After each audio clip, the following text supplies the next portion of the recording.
At sa nakaraan nating kwento, ipinakilala ni Henry si Van bilang magiging vice head ng Mercenary Guild. Nang makita ni Ten ang suot ni Van, sinuot nito muli ang kanyang sombrero. Inilahad ni Van ang kamay niya, ngumiti, at nagpakilala. Tinanggap naman ni Ten ang kamay ni Van at sinabing nasisiyahan siyang makatrabaho ito. Habang nakikipagkamay, biglang naalala ni Ten ang pangalan ni Van, at parang pamilyar ito sa kanya. Tinanong niya si Van kung siya nga ba ang Royal Palace Swordsmaster.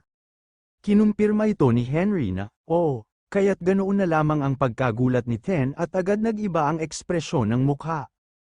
Habang naninigas sa takot si Ten, nakiusap si Van na huwag matakot, ngayon ay tapat na siyang nagsisilbi kay Sir Henry, at may mga dahilan siya roon. Yumuko si Ten sa harap ni Van, agad na tinanggal ang sombrero bilang paggalang at humingi ng tawad sa hindi pagkilala sa isang marangal na tao. Ngunit tiniyak ni Van na hindi siya ganoon kataas ang tingin sa sarili, at hiningi niya na tawagin na lamang siya sa kanyang pangalan. Ngunit napayuko si Ten, tila naguguluhan, at tinanong kung paano niya nagawang tawagin ang dakilang mandirigma sa unang pangalan lamang.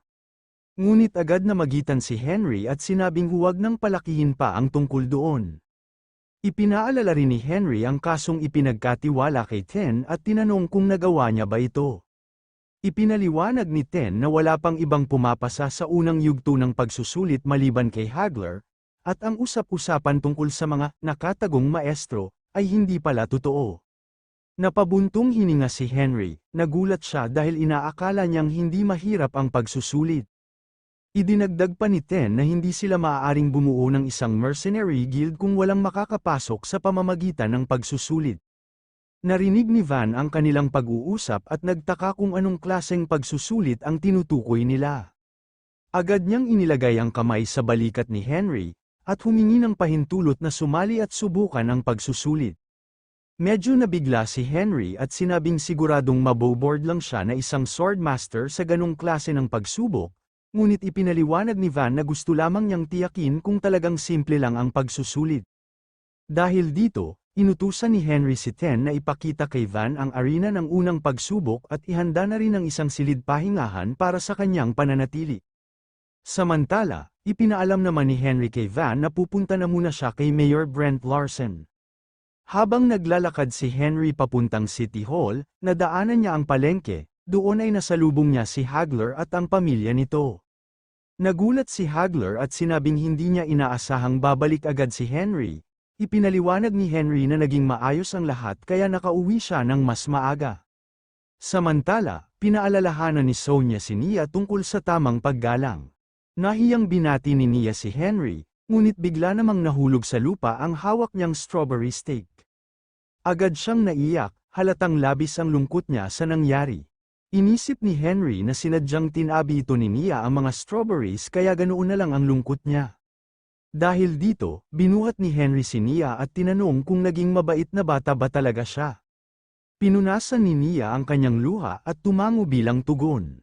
Tinanong ni Henry kung gusto ni Nia ng regalo na mas maganda pa sa strawberries, kaya't agad na wala ang kanyang lungkot at na-excite siya. Kinuha ni Henry ang isang kwintas na may pilak na kadena at iniabot ito kay Nia. Pagkasuot niya nito, nagniningning siya sa tuwa, umiikot-ikot siya at namangha sa napakagandang regalo. Tumakbo siya papunta sa ama niya, para yakapin ito at ipinakita ang kanyang bagong magandang kwintas. Labis ang pasasalamat ni Hagler kay Henry, at sinabing hindi naman niya kailangang magbigay ng ganoong klaseng regalo. Ngunit sinabi ni Henry na pinapahalagahan niya si Nia dahil anak ito ng isa sa kanyang mga tauhan, kaya't pinayuhan niyang mag-relax lang si Hagler. Lumuhad si Henry sa harap ni Nia at sinabi na kapag suot niya ang kwintas habang natutulog, maaari niyang hawakan ng dalawang kamay ang kwintas para marinig ang mga diwata. Bumulong pa si Henry na mahiyain daw ang mga ito, kaya dapat palaging pakinggan niya lang ang mga diwata. Namula ang pisngi ni Nia sa sobrang saya at pagkasabik, patuloy siyang ngumiti at tumango sa sinabi ni Henry. Pagkatapos nito, sinabi ni Henry kay Hagler na huwag mabigla kung may makitang lalaki sa mansyon, iyon ang magiging vice leader nila. Kaya't dapat ay makilala ito ni Hagler. Bilang tugon, yumuko si Hagler kay Henry, kumaway at nagpatuloy sa kanyang lakad si Henry. habang masayang nagpaalam si Nia sa napakabait na commander ng kanyang ama. Samantala, pagdating ni Henry sa City Hall ng Vivaldi, sinalubong niya si Brent na nagulat din sa kanyang agarang pagbabalik. Inakala ng alkalde na ilang araw pa bago siya bumalik. Pero sinagot ni Henry na pangatlo na si Brent sa nagtanong ng ganoon at ipinaliwanag niya na naging matagumpay at maganda ang takbo ng mga bagay sa Uncleman, kaya't napaaga ang kanyang pag-uwi. Umupo si Henry at tinanong si Brent kung kamusta na ang koleksyon ng buwis. Habang nakaupo sa tapat ni Henry, sumagot si Brent na may mga kaunting pa bago-bago sa kita pero patuloy pa rin silang kumikita ng maayos. At meron pa silang kaunting ginto sa reserba, kaya hindi naman masama ang balita para kay Henry. Ibinahagi ni Henry na malapit nang matapos ang test at kailangan lang nilang magsumikap ng kaunti pa. Ngunit naglakas loob si Brent na tanungin kung ano talaga ang pakay ni Henry kung bakit siya napunta sa opisina at inakalang may mahalaga itong gustong pag-usapan. Nakakrus ang mga braso ni Henry at sinabi niyang naririto siya para pag-usapan ang kontrata. Natarante si Brent dahil hindi niya alam kung anong kontrata ang tinutukoy ni Henry. Ipinaliwanag ni Henry na isa lang itong simpleng kasunduan sa pagitan ng mga bayan. Nais niyang magtatag ng isang kontrata sa pagitan ng dalawang lungsod upang mapatatag ang ugnayan at payagan ang malayang kalakalan. Napakamot sa ulo si Brent at nagtanong kung talagang kailangan pa yon, lalo na't maunlad na rin naman ang Vivaldi. Nilinaw ni Henry na maaaring walang malaking epekto sa ngayon ang kontrata, pero wala ring mawawala kay Mayor Brent kung papayag siya. Sinabi ni Brent na ito ay may kasamang panganib at tinanong kung alam ni Henry ang salitang joint responsibility. Ngunit tiniyak ni Henry na magkakaroon ito ng halaga sa panahon ng crisis, at habang siya'y nabubuhay, hindi niya hahayaang magkaroon ng problema. Tinanong niya si Brent kung wala ba itong tiwala sa kanya. Nag-aalalang sumagot si Brent na, wala, pero bago pa niya matapos ang kanyang sasabihin, tumayo na si Henry mula sa upuan, dahilan para magulat si Brent. Galit na sinabi ni Henry na babalik siya upang pag-usapan muli ang mga kondisyon ng kontrata at inutusan si Brent na maging handa. Pagkaalis ni Henry, nanlumo si Brent, nalito siya. Napagtanto niyang wala na siyang ibang pagpipilian, naisip niya kung paano siya napunta sa ganitong sitwasyon. Samantala, nagpasya si Henry na oras na para bisitahin ang testing arena. Pagdating sa testing arena, mula sa malayo ay nakita niyang may pila pa rin ng mga mersenaryo na sumusubok pumasa sa unang pagsusulit.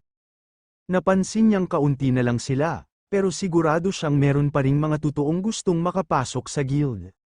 Bigla na lang sumigaw ang tagapangasiwa at itinaas ang kamay, sinabing may unang pumasa sa pagsubok.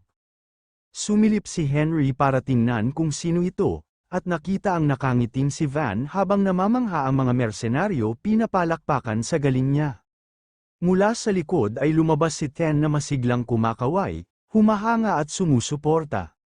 Napabuntong hininga si Henry, napagtanto niyang sinadya ni Van na pumasa para hikayatin ang iba at ma-motivate.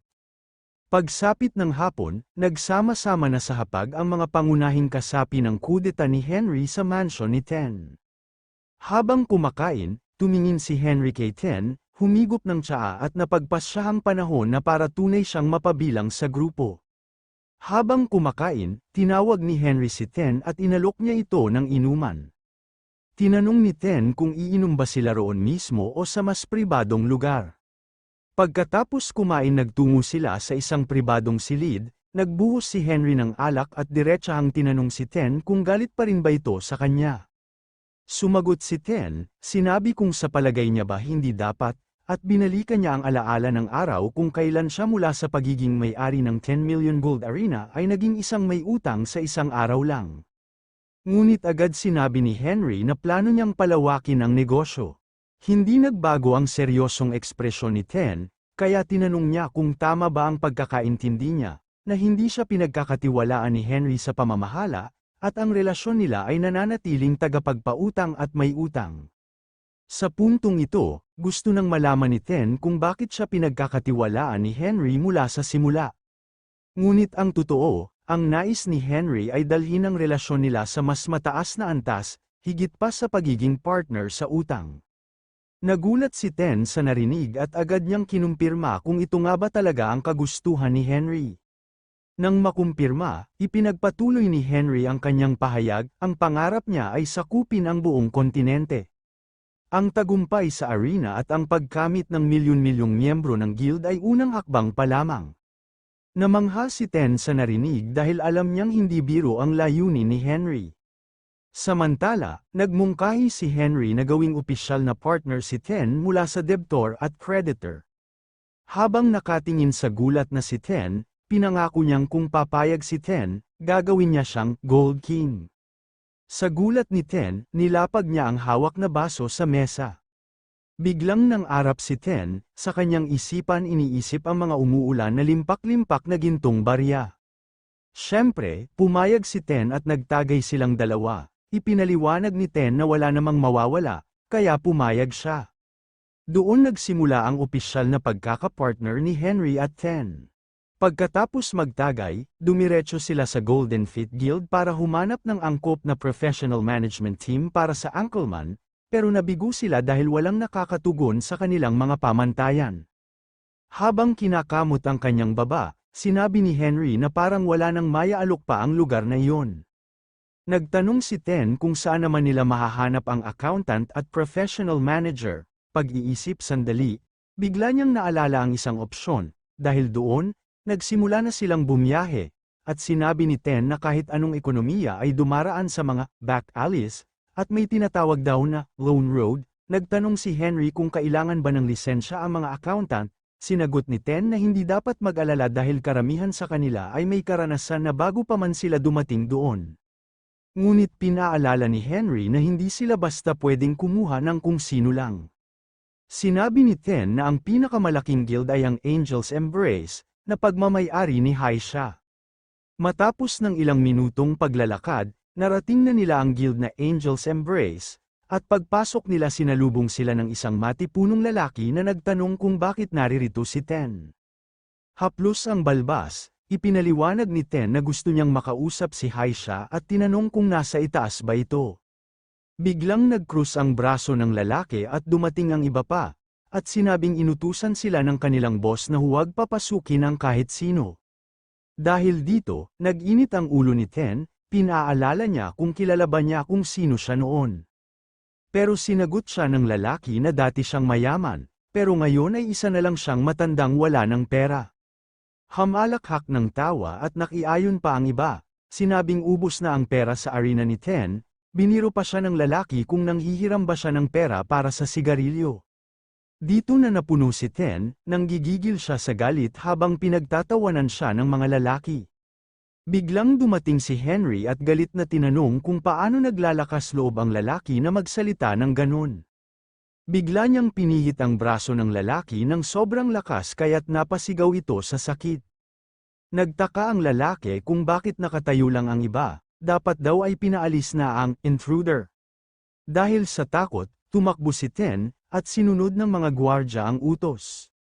Pero ilang sandali lang, lahat ng security team ay nakahandusay sa sahig walang mga malay. May isa pang lalaking nagmamadaling lumapit dahil sa ingay. Sumilip siya mula sa itaas at nakita si Henry na kalmado lang na nakatayo. Nanginginig siya sa kaba, hindi niya alam kung ano ang gagawin. Nang lumingon si Henry mas lalo siyang natakot, nakilala niya ito bilang kampyon ng sword sparring sa arena. Bumalik si Ten at nakipagkita sa isang lalaki na nag-alok ng pakikipag-usap. Siya pala si Haisha, na halatang nagulat sa di inaasahang pagkikita. Pero matalino si Haisha, dinala niya sina Henry at Ten sa isang underground prison, kung saan nakakulong ang mga may utang. Habang dumadaan sila, inabot ng mga bilanggo ang kanilang mga kamay sa labas ng rehas at nagmakaawang palayain sila ni Haisha. Ngunit, tinignan lang sila ni Haisha nang may paghamak at nagpatuloy sa paglalakad. Habang nagtataka si Henry kung mga taong may utang ba ang mga nakakulong. Ipinaliwanag ni Ten na kapag hindi sila nakabayad ng utang, mananatili sila roon habang buhay o kaya'y ibebenta bilang alipin. Huminto si Haisha sa harap ng isang rehas, itinuro ang tatlong lalaki sa loob at inutusan silang lumabas. Nanginginig sa takot at pangamba ang lahat ng nasa loob ng selda, lalo na ang mga pinatayo, hindi nila alam kung anong mangyayari sa kanila. Itinuro ni Henry ang isa sa kanila, isang binatang lalaki, at tinanong kay Haisha kung bakit siya nakakulong. Ipinaliwanag ni Haisha na dati itong mahusay na accountant, at gusto ng lahat ng management guild. Sinubukan daw nitong magtayo ng sariling negosyo, pero nabigo at napunta sa kulungan. Tinanong ni Henry ang pangalan ng lalaki, at agad din siyang inalok ng trabaho. Sa pagkakarinig nito, agad lumuhad sa sahig at nagpakilala ang lalaki bilang Harris. Yumuko siya sa sahig at nagmamakaawa habang umiiyak, umaasang ito na ang magbabago sa kanyang kapalaran. Ang ibang preso ay tahimik na nanood, tila napagtatanto ang sarili nilang mga kapalaran. Lumapit si Henry kay Haisha at tinanong kung magkano ang utang ni Harris. Ngunit sinigurado ni Haisha na libre na ito, regalo na raw yun sa kanya. Ngunit ngumiti si Henry at alok na siya na ang magkwenta ng bayad, sa laundry money.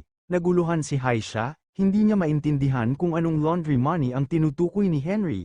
Ipinaliwanag ni Henry na may dugo siya sa damit mula sa mga gwardya, kaya't malinaw na may kapalit ang lahat. Nangako si Haisha ng kabayaran at sinabing pwede siyang humiling ng kahit ano, kaso napahawak si Henry sa kanyang baba at sinabing hindi pera ang kailangan niya. Itinuro niya ang mga bilanggo at sinabi niyang gusto niyang palayain silang lahat. Kinabahan si Haisha, hindi raw ito posible, kung hahayaan niyang pakawalan ang lahat ng ito ay magiging kawalan niya. Ngunit si Henry, hindi natinag, at tinanong kung may iba pa bang paraan para makabawi sa halos muntik na pagpatay ng kanyang mga tauhan sa kanila. Hindi na nakaimik si Haisha, pawis na pawis, at tahimik na binuksan ang selda. Sa pagpupursige ni Henry, napalaya ang mga bilanggo, tinignan niya ang mga ito at napagpasyahan niyang bigyan pa sila ng pangalawang pagkakataon sa buhay. Paglabas ay hirap silang tumingin sa liwanag ng araw dahil matagal na silang nakakulong sa dilim. Pumunta sa harap si Harris, punong-puno ng pasasalamat, nagpasalamat kay Henry sa kanyang kabutihan. Pagkatapos, sinabi ni Henry na bago sila magtrabaho ay kailangan nilang pumunta sa isang lugar. Pumasok siya sa isang shop at sinalubong ng manager na agad siyang nakilala habang tinatanong kung kumusta ito. Ipinaalam ni Henry sa tagapamahala na bibilhin niya ang maraming damit na gawa ni Sylvia. Natuwa ang manager, pero gusto niyang malaman kung para kanino ang mga damit. Dumating ang mga dating bilanggo, payat, madungis, at may takot sa mga mata. Nabigla ang manager, tila kinilabutan sa itsura nila. Tinakpan pa niya ang sarilit sinabing dapat sana'y naligo muna ang mga lalaki. Pagkaraan ng kaunting oras, bumalik sina Henry at Ten kasama ang mga nagbihis na dating bilanggo. Malinis na ang kanilang itsura at kumikintab ang kanilang mga damit, halos hindi sila makilala. Tuwang-tuwa ang manager at ang mga lalaki, pagod man iniisip ng manager ang malaking halaga na ibabayad ni Henry. Pagkatapos magbayad, nagpasalamat si Henry sa mahusay na serbisyo, at sinabi ng manager na laging bukas ang kanilang pinto para kay Henry. Nagpasalamat ang mga lalaki at yumuko kay Henry. Inalok naman sila ni Henry ng trabaho at tinanong ang kanilang saloobin, agad silang pumayag. Ipinaliwanag ni Henry na kailangan muna nilang asikasuhin ang kasunduan ng Ankelman at Vivaldi, nangakong gagawin lahat ni Harris, kahit paabutin sila ng buong gabi. Kinabukasan, pumunta si Henry sa Vivaldi City Hall at ipinakita ang kontrata kay Brent Larson. Ipinaalam niya na may business proposal silang ihahain kapag naayos na ang dokumento.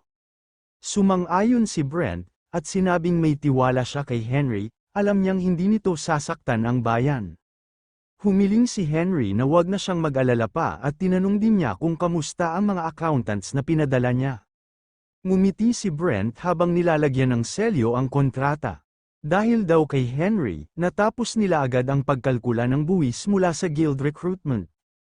Idinagdag pa niya na malaki ang kinita mula sa special tax.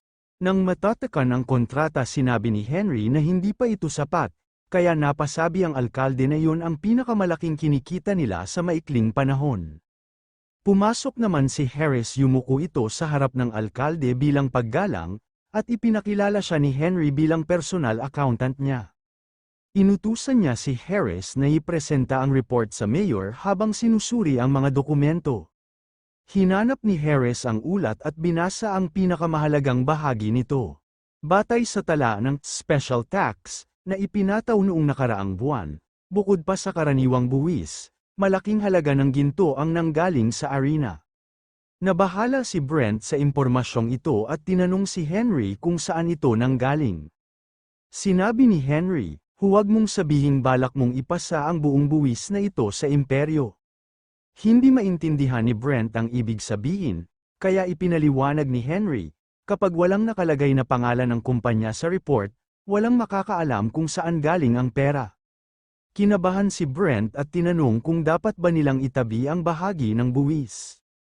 Habang nangyayari ito, sinilaban ni Henry ang ilang dokumento. Habang nasusunog ang report, ipinaalala ni Henry na sila ang may-ari ng pinakamalaking arena sa lungsod. Kung masusunog ang mga dokumento ng special tax, walang ebidensya at kanila na ang pera. Wala nang natirang bakas ng ulat sa kamay ni Henry, at sinabi niya na ang ginto ay nailagay na sa isang lihim na pondo. Ayon sa kanyang pangako, mapapasa kanya ang 10,000 ginto.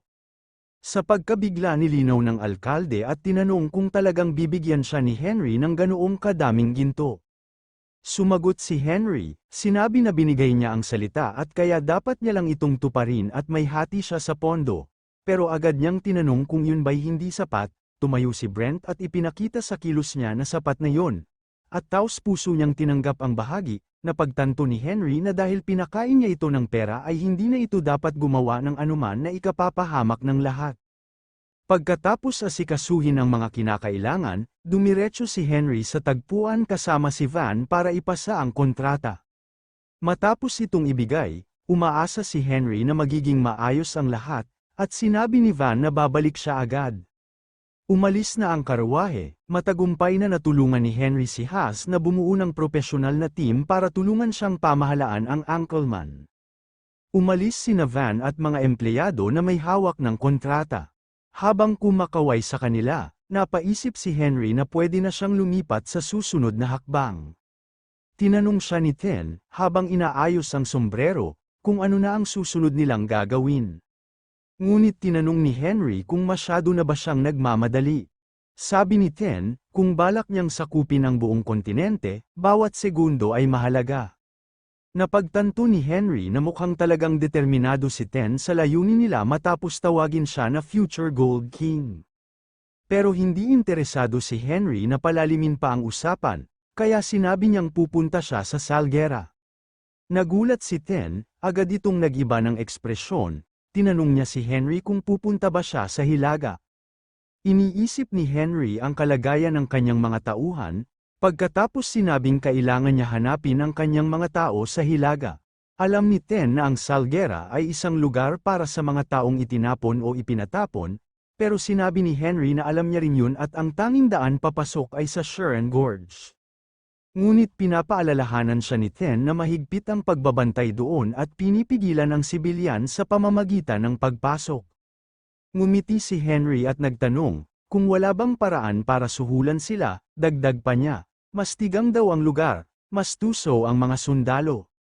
Pero sabi ni Ten, baka mas epektibo kung legal na lang sila papasok, walang suhulan. Napahawak bigla si Henry sa kanyang baba. Naging interesado sa sasabihin ni Ten at bukas siya sa suhestyon. Kaya iminungkahi ni Ten na makipag-ugnayan sa Mercenary Guild.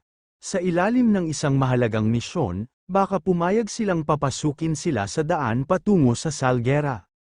Sinabi ni Henry na magandang ideya ito, dahil balak na rin niya na irehistro ang grupo nila sa Mercenary Guild.